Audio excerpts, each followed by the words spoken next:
Now in this final video, I'll quickly summarize everything that we've covered in making this action figure.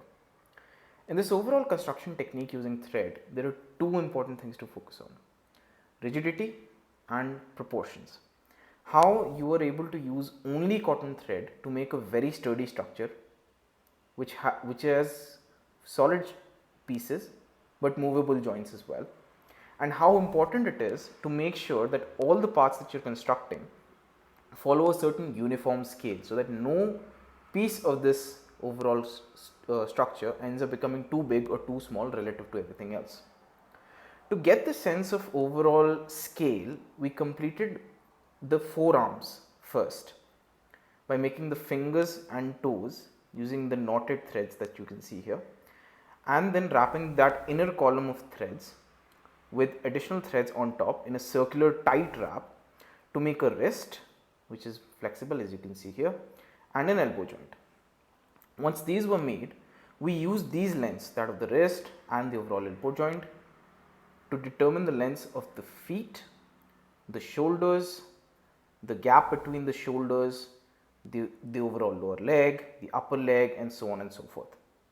The construction techniques for all of these limbs that you see over here was identical, wherein we take a column of threads like this one as a central spine, as a central backbone, and wrap multiple layers of threads around them.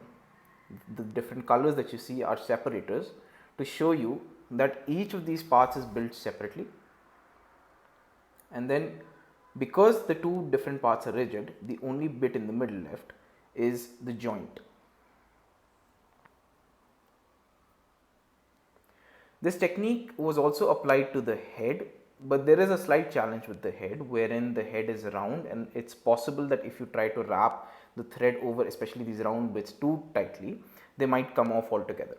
Some gluing can be done here if necessary, and we can also add more facial features. So if I zoom in over here, you can see that this orange nose has been added, and additional threads were added to the facial contour to give it a forehead, and therefore you would have ridges for the eyes out here.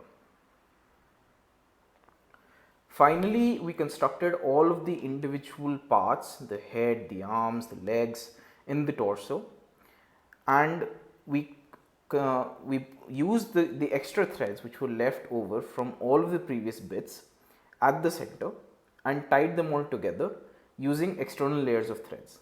We had to do this exercise potentially multiple times until we get the width of the chest we need. And it's also important to ensure that these connecting joints like the neck, the shoulders, and the thighs, the hip joints, these are also secured very tightly with the thread, exactly the way we secured this entire structure.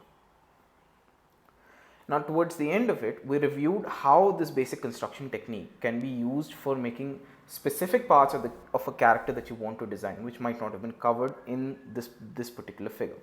And we took the example of a dragon to see how this basic construction technique can be used to make different kinds of parts and therefore build your own fictional character.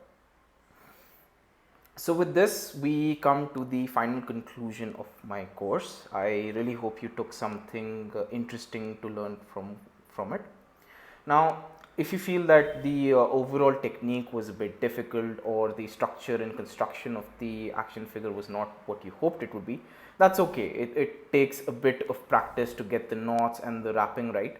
If you have any challenges with the balance of the action figure, or if you feel that it's not as rigid as you might want it to be, the simple answer is that you would have to tie more threads more tightly just to make sure that we get all of these parts very rigid. In the course material, I've also shared a collection of the action figures which I have made using just thread in the past when I perfected this technique. So if you're looking for some character design ideas to start with, you can look at that repository. Or if you have some character design ideas of your own that you want to construct, I'd be happy to see some of the ideas that you have in mind, help you with your own constructs, and finally would love to see the pictures of your own action figures that you finally come up with.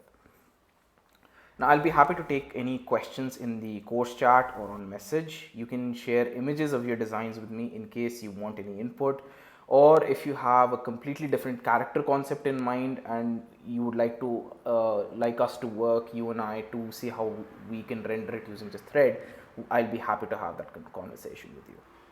Thanks for enrolling in my course. I really hope you have some fun with this technique in making your own action figures. I really look forward to seeing your designs. Thank you.